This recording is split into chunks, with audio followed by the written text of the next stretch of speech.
Diamond, how y'all doing? Of course you know, I go to FAMU, and I want you to know first off that hazing shit is real. So you might want to laugh at these jokes, you understand what I'm saying? I'll turn this shit into band practice real fast and have everybody else watching. 4, 5, 6, 7, 8. Just joking. But nah, man, I moved up there to Tallahassee from Jacksonville, and one of the things I noticed, man, who in the building? Who in the building? Duval. I'm about to mess up my whole set talking about Duval. There you go. But nah, y'all want to know, man, one of the things I noticed since I got up here in Tallahassee, it's a lot of gay people up here. You know what I mean? It's a lot of gay people. And I don't have no problem with that, because I got a gay cousin. You know what I mean? My gay cousin, Jeremy. I mean, that's what I call him. That's what pop up when he called my phone. You know what I mean? They catch that on the way home. But it's cool, though. It's all good, because family is very important to me. And I remember that, you know, one of the best times in my life was Christmas. That was the best time I ever remember. And I remember my 9-year-old Christmas. My grandma decided she was going to buy me a bicycle. I was excited as hell.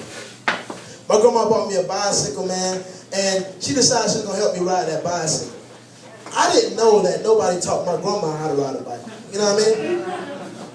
My 67-year-old grandma fell off a bike.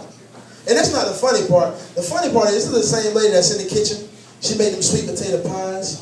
She say, "Oh Lord, thank you, Jesus." You come over to the house, she say, "How you doing, Sugarfoot?" She's singing gospel hymns like, "Lord, I love you." When she fell off that bike, she said, "Oh shit." I said, "God damn, you're not no Christian." God damn. And the fucked up thing was, me and my daddy tried to help her back on the bike. We're like, "Come on, Mom, get back up." She said, "Nah, fuck that shit.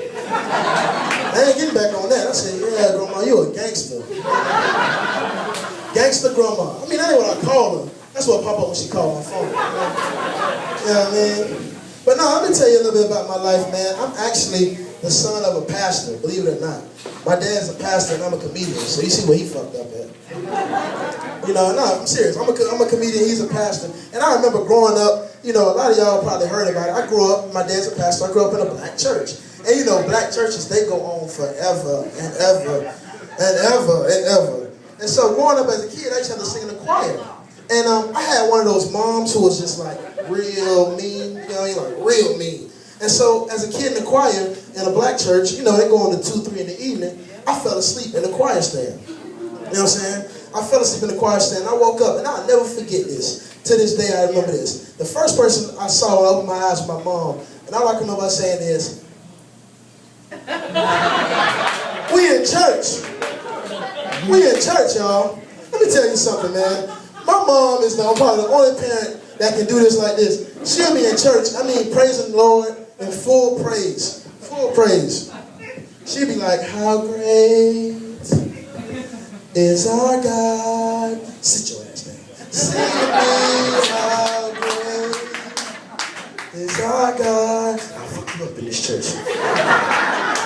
I'm like, you know Jesus can hear you, right? He's listening. He can hear you. He can hear you.